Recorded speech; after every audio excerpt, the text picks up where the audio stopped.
Recently, I felt discouraged about something. Don't worry about what it was. Don't try to figure it out. Don't think about the who, when, what, where, why, or anything like that. That's not the important part. The important thing about that feeling I had is that it's an almost universal experience.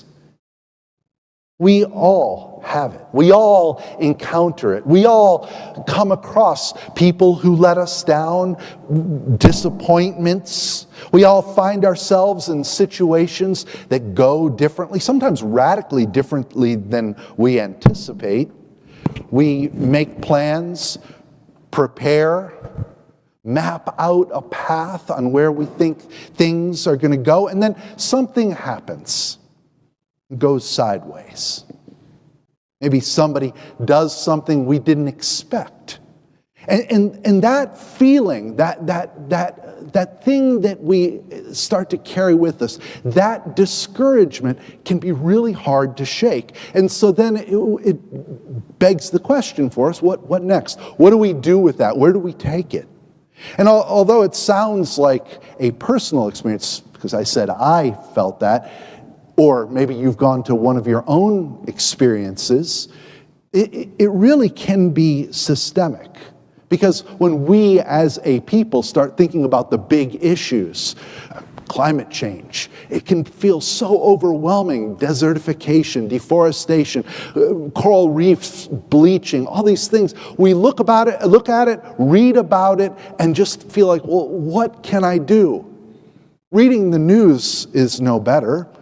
There are wars, the famine in Sudan, starvation in Gaza. I thought about this, and as I was thinking about all of the things that can feel discouraging, I thought, my gosh, maybe the only thing we should be talking about is the people who are starving in Gaza. But then it's so easy to get overwhelmed.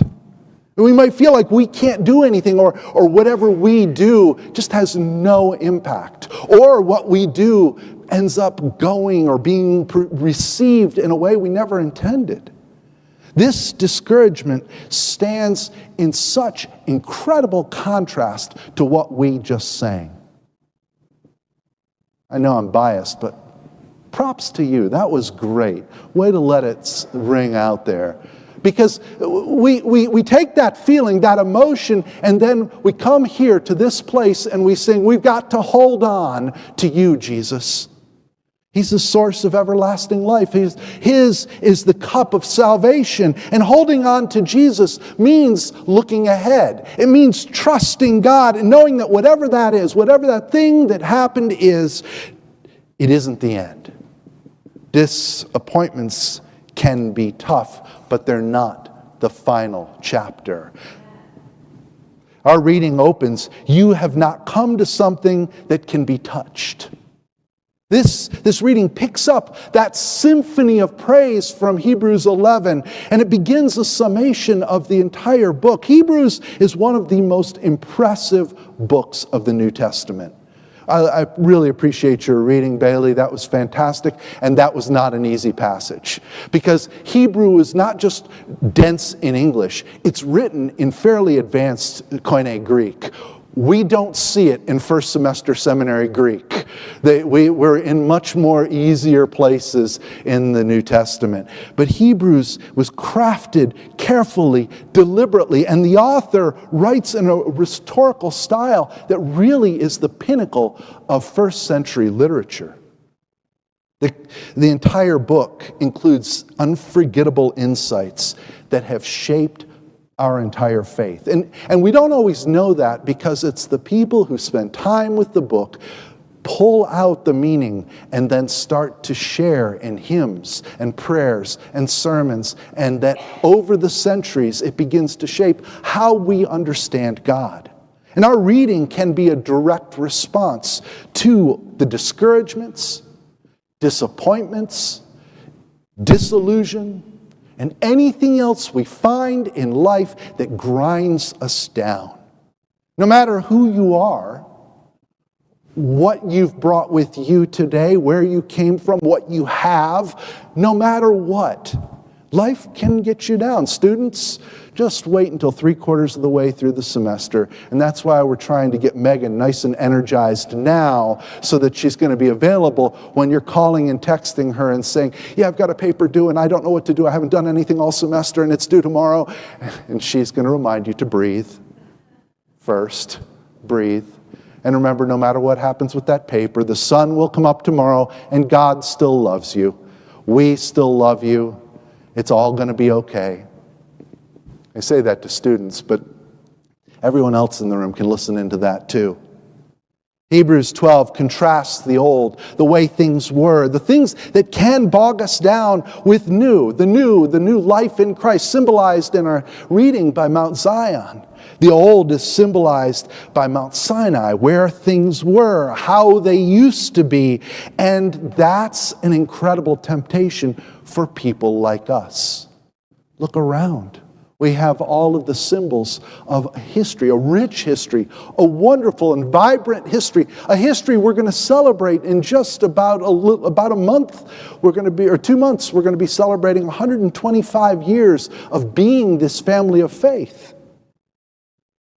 And like us, who have that temptation to look back, the earliest Christ followers had to constantly struggle with it because they had almost all come out of a background of a very deep faith in Judaism.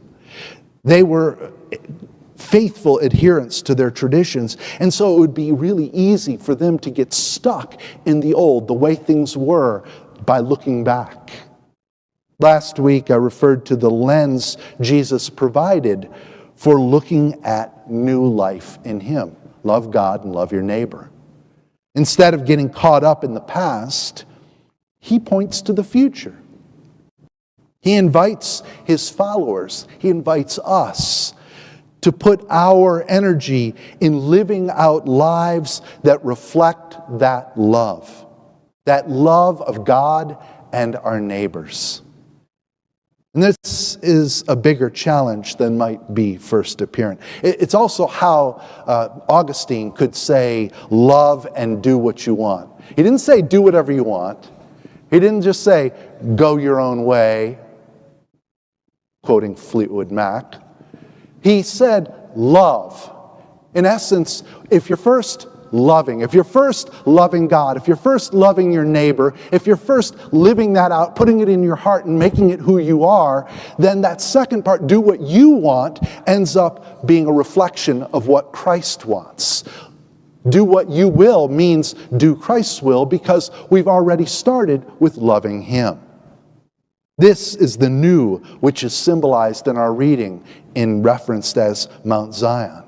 And as we struggle with how to love God and love our neighbors, Jesus invites us to hold on to Him.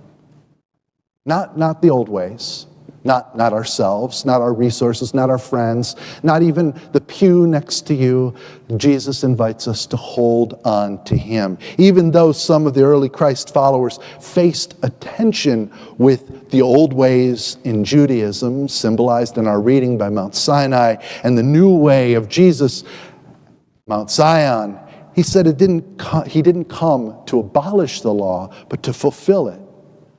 Letting go of the things that bring us down and holding on to Jesus is a bit like, to use the Hebrews language, entering the celestial city. In Hebrews, that's the highest point of faith. Biblical commentator and incredible preacher Fred Craddock writes, the contrast between Sinai and Zion continues as a contrast between earth and heaven. Between that which will be shaken, that's this, and that which is unshakable.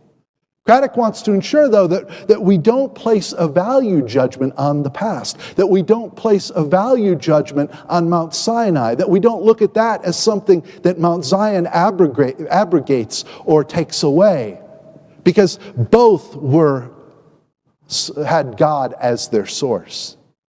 Likewise for us, our past shapes us. Good, bad, and ugly, our past shapes us. It makes us who we are.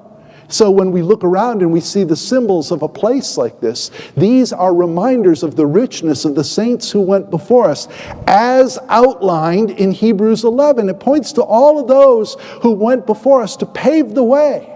So the past isn't always something to let go of. It can be something that shapes us in positive ways and makes us who we are.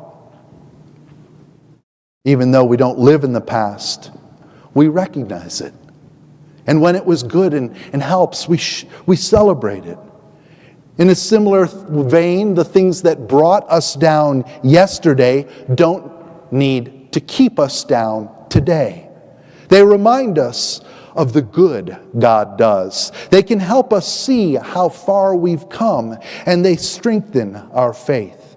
When we see where the Lord has brought us, we can have a richer testimony.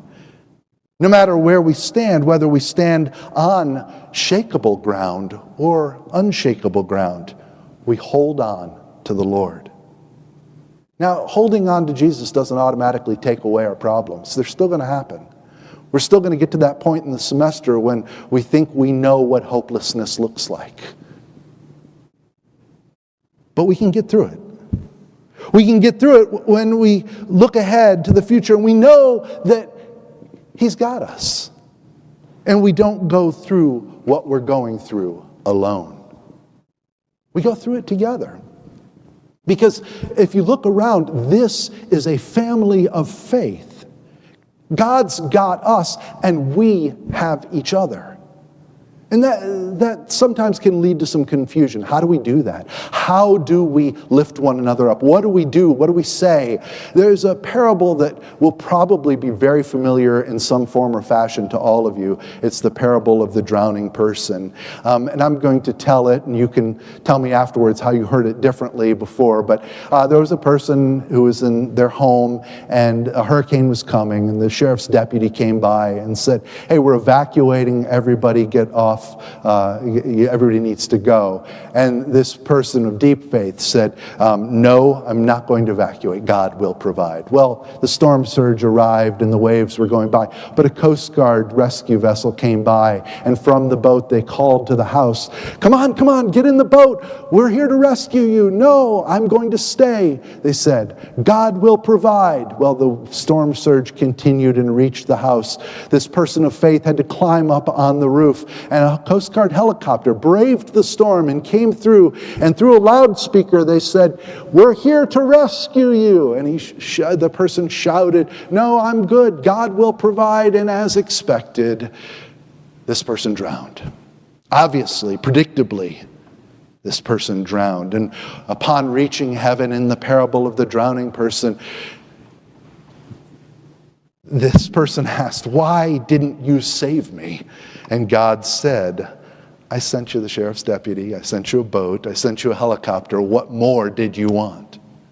Well, when I was thinking about how we live into that old of our tradition, the new of Mount Zion, and being the family of faith, I thought about this parable because I was thinking about my own experience. And if you will indulge me, this is a moment of testimony.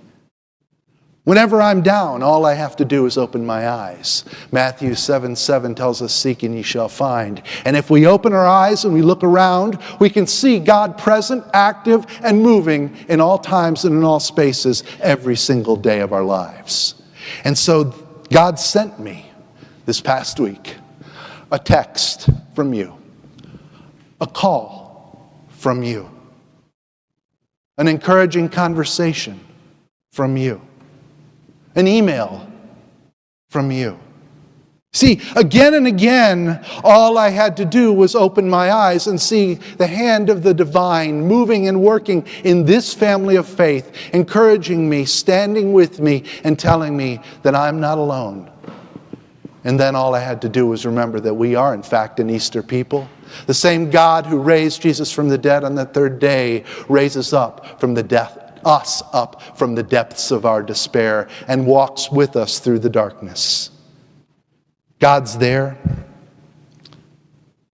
All we have to do, the thing we can do is hold on to Jesus. Hold on.